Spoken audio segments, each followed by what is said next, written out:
नमस्कार दोस्तों, स्वागत है आपका आज के इस वीडियो में। तो आज के वीडियो में हम डीफाई के बेसिक टू एडवांस के सीरीज़ में पहला वीडियो है। तो डीफाई मतलब डिसेंट्रलाइज्ड फाइनेंस, और जो सबसे बेसिक चीज़ होती है वो होती है एक मतलब डिसेंट्रलाइज्ड फाइनेंस के लिए वो होती है एक वॉलेट का होना।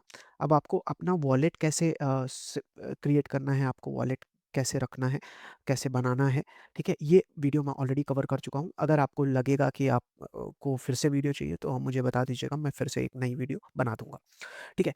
कमिंग टू जो सबसे पहला स्टेप होता है, सबसे पहला स्टेप कि किसी भी मतलब अगर आप डीफाई की तरफ मूव कर रहे हैं, तो आपको एक टोकन से, ठीक है, उसको बाई करना, सेल करना ये आना चाहिए, ठीक है? तो आज की जो वीडियो रहेगी हम बेसिकली इसी पे मतलब इसी चीज़ को कवर करेंगे। तो किसी भी चीज़ को बाई करने के लिए आपको एक्सचेंज पे जाना होता है, ठीक है? अब एक्सचेंज में 2 टाइप के एक्सचेंज होते हैं। पहला होता है सेंट्रलाइज्ड एक्सचेंज और दूसरा होता है डिसेंट्रलाइज्ड एक्सचेंज। अगर हम सेंट्रलाइज्ड एक्सचेंज की बात करें, तो इसका मतलब अगर अगर नाम आप देख रहे हैं तो सेंट्रलाइज्ड मतलब कोई सेंट्रल अथॉरिटी है, ठीक है? मतलब इसके सीईओ होंगे, एक मैनेजिंग डायरेक्टर होगा, टीम होगी जो सब कुछ निर्णय लेगी। आप बेसिकली एक एक कंज्यूमर रहोगे इसमें, ठीक है? अब इसमें ये जो कॉइन डीसीएक्स है, ठीक है? कॉइन डीसीएक्स है, बाइनेंस है, ठीक है? कॉइनबेस है, और उसके बाद वज़ीरेक्स है। ये सब जो हैं, ये सेंट्रलाइज़ एक्सचेंज है। डिसेंट्रलाइज़ एक्सचेंज पे आओगे तो यहाँ पे कोई भी अथॉरिटी नहीं होती, ठीक है? कोई डिसीज़न मेकर नहीं होता, जो कुछ भी होता है वो सिर्फ़ ब्लॉकचेन पे होता है, ठीक है? तो अगर आप डेक्स पे देखोगे तो डेक्स पे आते हैं जैसे पैनकेकस्वैप हो गया, ठीक है?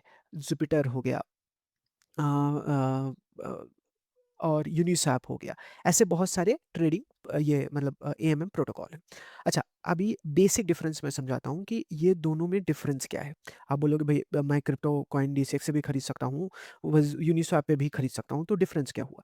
तो बेसिकली सेंट्रलाइज़्ड एक्सचेंज पे आप फ़िएट करेंसी से क्रिप्टो खरीद सकते हो, ठीक है? मतलब अगर आपके पास इंडियन रुपी है और आपको क्रिप्टो खरीदना है, तो आप डिसेंट्रलाइज़्ड एक्सचेंज से नहीं खरीद सकते हो, ठीक? क्योंकि ये थोड़ा एडवांस है। Decentralised exchange advance DeFi users के लिए है, ठीक है? आप नॉर्मल फ़िएट से आईएनआर या फ़िएट से जब क्रिप्टो आपको खरीदना है, ठीक है? अगर आपको फ़िएट से क्रिप्टो खरीदना है, ठीक है?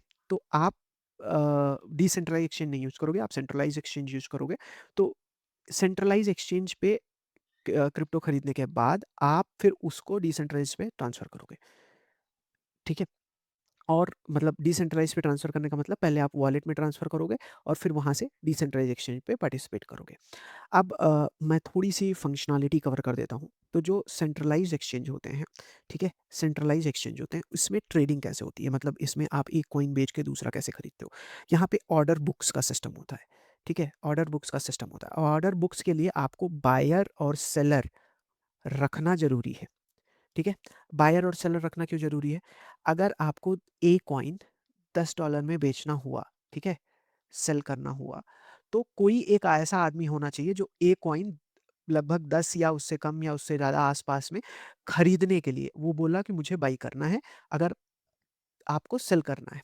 अगर ये दोनों एक्सिस्ट करते हैं तभी यहाँ से ऐसे मैच होगा और आप जो बेच रहे हो उसके लिए कोई एक खरीदार आपको मिल जाएगा। तो बेसिकली ऑर्डर बुक काम कैसे करती है कि मैं बोलता हूँ कि मुझे ए कॉइन $10 में बेचना है। तो ये हमारा ऑर्डर प्लेस हो जाता है। ठीक है? अब ऑर्डर प्लेस हो गया, अब ये एग्ज़ीक्यूट नहीं होगा। ठीक है?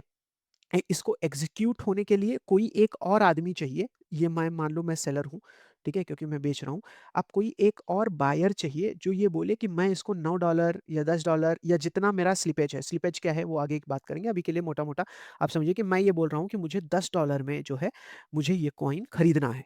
तो जैसे मैं बोलूँगा कि मुझे इसको खरीदना है, तब जो ऑर्डर ये दोनों ऑर्डर जो है, ये एक ऑर्डर हुआ, ये दूसरा ऑर्डर हुआ, ठीक है? ये दोनों ऑर्डर एक जगह लिख जाएगा, उसको ऑर्डर बुक बोलते हैं, ठीक है? उस ऑर्डर बुक पे ये सब ऑर्डर रहेगा। अब यहाँ पे एक एग्ज़ीक्यूशन इंजन होता है, ठीक है? वो आएगा और वो इन दोनों ऑर्डर को एग्ज़ीक्यूट करेगा और आप जो बेच रहे हो, कोई और वो खरीद लेगा, ठीक है? तो इस हिसाब से सेंट्रलाइज़्ड एक्सचेंज काम करता है। अगर आप एक बाई ऑर्डर प्लेस करते हो और आपको सेलर नहीं मिल रहा है, तो आपका ऑर्डर इन प्रोग्रेस ही रहेगा, कभी भी एग्ज़ीक्यूट नहीं होगा। तो जो सेंट्रलाइज़्ड एक्सचेंज पे सबसे बड़ी दिक्कत है, वो ये है कि आपके पास बायर सेलर का कॉम्बिनेशन होना चाहिए, ठीक है? अब हम आते हैं डिसेंट्रलाइज एक्सचेंज पे। तो डिसेंट्रलाइज एक्सचेंज में बायर और सेलर की ज़रूरत नहीं पड़ती, ठीक है। डिसेंट्रलाइज एक्सचेंज को ऑटोमेटिक मार्केट मेकर भी बोला जाता है, और ये एक्चुअली इन डिटेल कैसे काम करता है इसके लिए मैंने ऑलरेडी एक एएमएम पे वीडियो बनाया है, लेकिन मैं यहाँ पे आपको एक बेसिक सेंस दे दूंगा। यहाँ पे कैसा होता है, एक ब्लॉकचेन के ऊपर एक पूल क्रिएट होता है, जहाँ पे हम दो कॉइन डाल देंगे। फॉर एग्जांपल मुझे ए और बी कॉइन का पूल डाल दिया, मैंने दो ए कॉइन डाले, चार बी कॉइन डाले, ठीक है। अगर दो ए कॉइन है और चार बी कॉइन है, मतलब एक ए कॉइन के की वैल्यू दो बी कॉइन है, ठीक है। अब मान लो बी कॉइन यूएसडी है और ए कॉइन बिटकॉइन है फॉर एग्जांपल, तो एक बिटकॉइन की कीमत, ठीक है, एक बिटकॉइन की कीमत दो यूएसडीटी हो जाएगी, ठीक है। तो इस हिसाब से एक पूल बनता है। जो पूल बनाता है उसको ये दोनों टोकन देने पड़ते हैं, उसको सिर्फ ए दे दे नहीं सकता, वो ए और बी दोनों देने पड़ेंगे, ठीक है। इस अब क्योंकि वो भाई ज़्यादा दे रहा है, वो ए और बी दोनों दे रहा है, तो उसके अगेंस्ट में उसको एक लिक्विडिटी पूल टोकन मिलता है, ठीक है।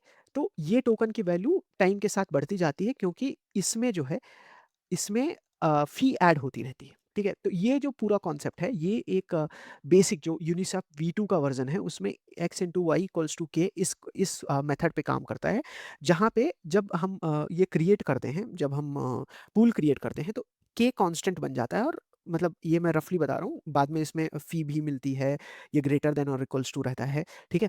वो अलग चीज़ है। अभी आप मोटा-मोटा ये समझिए कि x into Y equals to K, ये कांस्टेंट रहेगा, जहाँ पे x टोकन ए है और वाई टोकन भी है। अब इसमें एडवांटेज क्या होता है? अगर आपको ये पार्ट इंटरेस्टिंग लगा हो और आपको और सीखना है, तो आप एक काम कर सकते हैं, आप मेरे ही चैनल पे एक एएमएम के ऊपर मैंने ऑलरेडी वीडियो बनाया है, जो मैं आई बटन पे लिंक भी कर दूँगा, ठीक है? आप वो देख सकते हैं। अब डिसेंट्रलाइज़ एक्सचेंज में फ़ायदा क्या होता है? फ़ायदा सबसे बड़ा ये है कि यहाँ पे आपको कभी भी किसी बायर का वेट करने की ज़रूरत नहीं है, अगर आपको सेल करना है, और सेलर का वेट करने की ज़रूरत नहीं है, अगर आपको बाई करना है। ठीक है?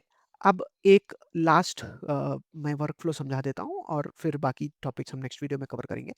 तो बेसिकली अगर आप ज़ीरो पे हो, आपने कभी भी क्रिप्टो नहीं खरीदी है, आपको अभी डिसेंट्रलाइज़ एक्सचेंज पे जाना है, तो आप आईएनआर का इस्तेमाल करते हुए डिसेंट्रलाइज़ एक्सचेंज पे नहीं जा सकते, ठीक है?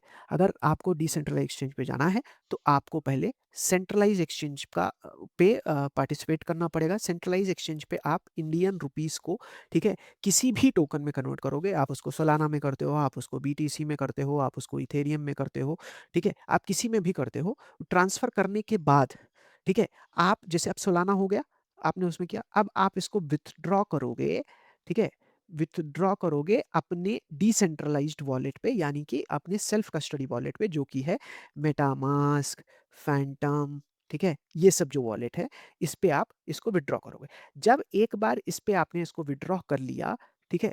तब ये आप इसको डिसेंट्रलाइज़ एक्सचेंज पे यूज़ कर सकते हो, और अगर आपको स्वैप करना है, आप स्वैप कर सकते हो, और इस पे इस्तेमाल करते हुए आप बहुत सारी चीज़ें कर सकते हो। फॉर एग्ज़ाम्पल आप लेंडिंग, बोरोइंग कर सकते हो, आप किसी को लोन दे सकते हो, किसी से लोन ले सकते हो, आप प्रेडिक्शन मार्केट में पार्टिसिपेट कर सकते हो, ठीक है? आप किसी को भी टोक भेज सकते हो, बहुत सारी एन नंबर ऑफ चीज़ें हैं। मतलब मैं मैं भी उतना नहीं जानता जितनी चीज़ें आप डिसेंट्रलाइज़्ड वॉलेट को इस्तेमाल करते हुए कर सकते हो। तो ये जो अभी मैंने ये प्रोसेस बताया, इसको कैसे करना है, ठीक है? ये मैं अगले वीडियो में प्रैक्टिकली करके दिखाऊँगा। मतलब ऐसा नहीं कि अभी सिर्फ़ मैं मतलब थ्योरी बताऊँगा। मैं अगले वीडियो में चाहिए तो आपके लिए वॉलेट प्रिपेयर कर दूँगा, और उसके बाद किसी एक सेंट्रलाइज़्ड एक्सचेंज से मतलब क्रिप्टो विथड्रॉ करते हुए डिसेंट्रलाइज़्ड एक्सचेंज पे कैसे उसको एक्सचेंज करना है, ये मैं आपको दिखा दूँगा। मिलते हैं आपसे अगले वीडियो में, तब तक के लिए बाय बाय।